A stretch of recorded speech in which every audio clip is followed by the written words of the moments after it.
Good morning, students. I am Riya Sinha.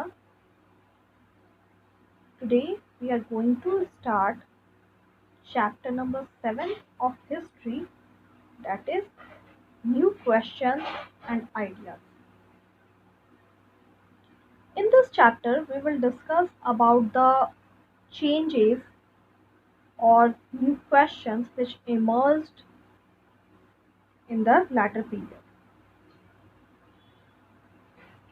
This chapter starts with the topic the story of the Buddha.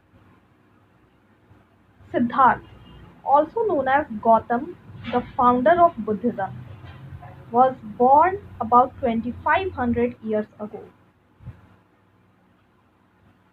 This was a time of rapid change in the lives of people. Some kings in the Mahajanpads were growing more powerful, new cities were developing, and life was changing in the villages as well. So many thinkers were trying to understand these changes in society and they also wanted to try and find out the true meaning of life. This story begins with the central character named Siddhartha, who uh, who was also known as Gautam or the founder of the Buddhism. He was born about 2500 years ago. This was a time of rapid change in the lives of the people. Mahajanpads were growing powerful, new cities were developing, lives were changing. So many thinkers were started thinking about the society or the changes which uh, they could do in the society. The Buddha belonged to a small Jan known as Shakya Jan and was a Kshatriya. When he was a young man, he left the comforts of his home in search of knowledge. He wandered for several years, meeting and holding discussions with other thinkers. He finally decided to find his own path to realization and meditated for days on end under a peepal tree at Bodh Gaya in Bihar, where he attained enlightenment.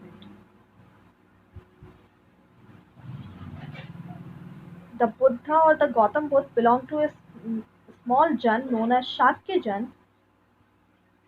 When he was a young man, he left the comforts because he was Kshatriya, so he had all the comforts. He left his home in search of knowledge. He wandered for several years, then he finally decided to find his own path to realization and meditated for several days under a peepal tree at Bodh Gaya in Bihar, where finally he got attainment or enlightenment. After that, he was known as the Buddha or the Wise One. Buddha, who has knowledge of everything, or the wise person. He then went to Sarnath near Varanasi, where he taught for the first time. He spent the rest of his life traveling on foot, going from place to place, teaching people till he passed away at Kushinara. Means he went to Sarnath near Varanasi, where he taught for the first time. Then he spent his rest of his life in traveling on foot and going from place to place and preaching there or teaching people. And at last, at Kushinara, he passed away. The Buddha taught that life is full of sufferings and unhappiness. This is caused because we have cravings and desires. Sometimes, even if we get what we want, we are not satisfied and want even more. The Buddha described this as thirst or tanha. He taught that this constant craving could be removed by following moderation in everything. According to Buddha, our human life is full of suffering and unhappiness because we have different cravings and desires to achieve anything. So, if we get what we want, then we are not satisfied and we want even more. So, the Buddha described this as thirst or tanha. He taught that this constant craving could be removed by following moderation in everything. He also taught people to be kind and to respect the lives of others, including animals.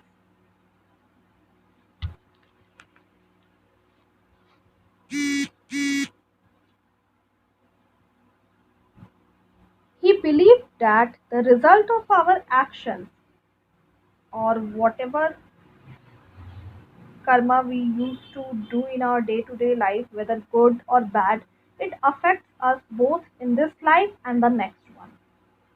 The Buddha taught in the language of the ordinary people, that is Prakrit, so that everybody could understand his message. He also encouraged people to think for themselves rather than to simply accept what he said.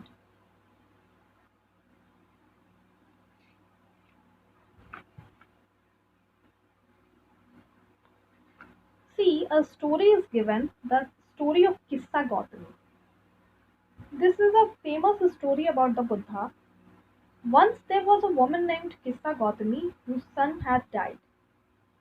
She was so sad that she roamed through the streets of the city, carrying the child with her, asking for help to bring him back to life. A kind man took her to the Buddha.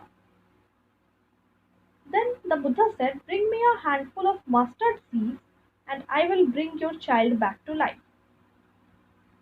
Buddha said that you have to give me a handful of mustard seed, then I will bring your back to life, bring your child back to life.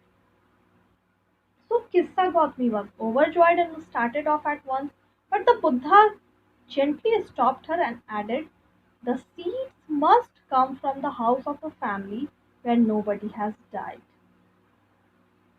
Kissa Gautami went from door to door, but wherever she went, she found out that someone or the other, father, mother, sister, brother, husband, wife, child, uncle, aunt, grandfather, grandmother, someone has died. So, by this story or by this saying, Buddha just wanted to tell that lady, Kissa Gautami, that everyone in this world has to die. There is no one, there is no exception, that all will meet together. Now, see the next topic, Upanishads. Around the time that the Buddha was preaching, and perhaps a little earlier, other thinkers also tried to find answers to difficult questions. And some of them wanted to know about uh, life after death, others wanted to know why sacrifices should be performed, and many of these thinkers felt that there was something permanent in the universe that would last even after death. They described this as the Atma or the individual soul and the Brahman or the universal soul. They believed that ultimately both the Atma and the Brahman were one. Many of their ideas were recorded in the Upanishads, and these were part of the later Vedic text. Upanishad literally means approaching and sitting near, and the text contained conversations between teachers and students. Often, ideas were presented through simple dialogues.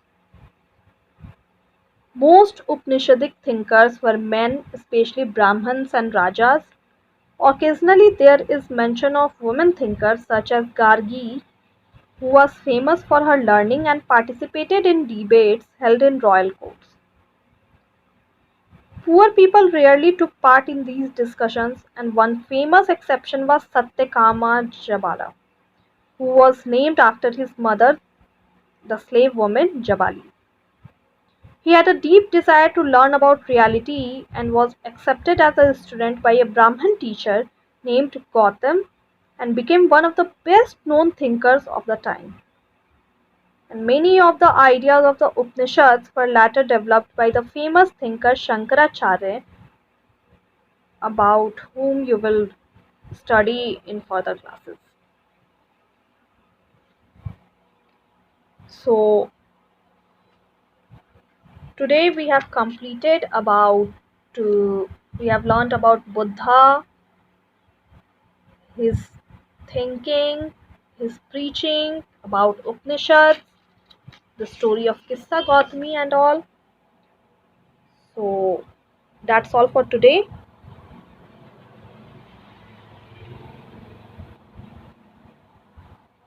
Hope you all understood the cover topics well. Thank you. Have a nice day.